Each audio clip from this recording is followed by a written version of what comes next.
भाई Interstellar movie की ending का कोई लॉजिक ही नहीं बनता। ऐसा कैसे हो सकता है कि कोई इंसान ब्लैक होल में गिरे और वो डिस्ट्रॉय ना हो, जबकि ब्लैक होल के ग्रेविटेशनल फोर्सेस इतने स्ट्रांग होते हैं कि इलेक्ट्रॉन तक डिस्ट्रॉय हो जाता है। हाँ ना, ब्लैक होल से तो लाइट तक एस्केप नहीं कर सकती, तो कूपर ने कोई भी इंफॉर्मेशन अर्थ तक भेजी कैसे? वही ना, कोई लॉजिक ही नहीं है। मगर आज की ह्यूमन की नॉलेज के हिसाब से, क्योंकि आज तक इंसान ग्रेविटी और टाइम को समझ नहीं सका, मगर फ्यूचर में एक ऐसा वक्त आएगा जब इंसान टाइम और ग्रेविटी को सिर्फ समझ नहीं सकेगा बल्कि उनसे खेल भी सकेगा। सर, कल की क्लास में मैं सिंगुलैरिटी समझ नहीं पाया, आप दोबारा समझा सकते हैं? जरूर। Let's start at the big bang.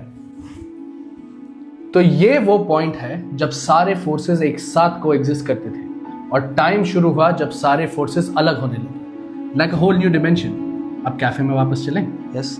तो मेरे भाई, कूपर ब्लैक होल के अंदर इसलिए नहीं मरा क्योंकि फ्यूचर के ह्यूमंस ग्रेविटी और टाइम को कंट्रोल कर सकते हैं। मगर फ्यूचर के इंसान तभी हो सकते थे जब कूपर सिंगुलैरिटी पे पहुंचकर ग्रेविटी और क्वांटम मैकेनिक्स के बीच के रिलेशनशिप की इंफॉर्मेशन भेज पाता। करेक्ट। इसलिए फ्यूचर के ह्यूमंस ने टाइम और ग्रेविटी को मैनिपुलेट करके बनाया टेसरेक्ट, जहाँ पे पास्ट, प्रेजेंट और फ्यूचर महज एक सीढ़ी है और ग्रेविटी एक तार जो सारे यूनिवर्स को एक साथ बांधे रखती है, जिसके थ्रू इंफॉर्मेशन इंटरडिमेंशनली ट्रैवल कर पाए। मगर उसे कैसे पता था कि उसकी बेटी ये पढ़ेगी ही? क्योंकि मेरे भाई, तार ग्रेविटी नहीं, प्यार था।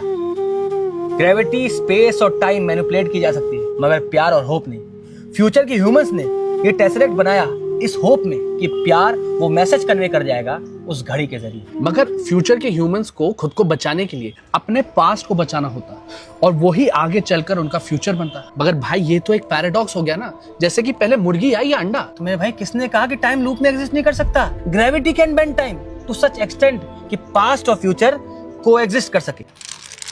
तो जैसा कि मोहम्मद जलालुद्दीन रूमी कहते हैं, what you seek is seeking you, या फिर अंत ही आरंभ है।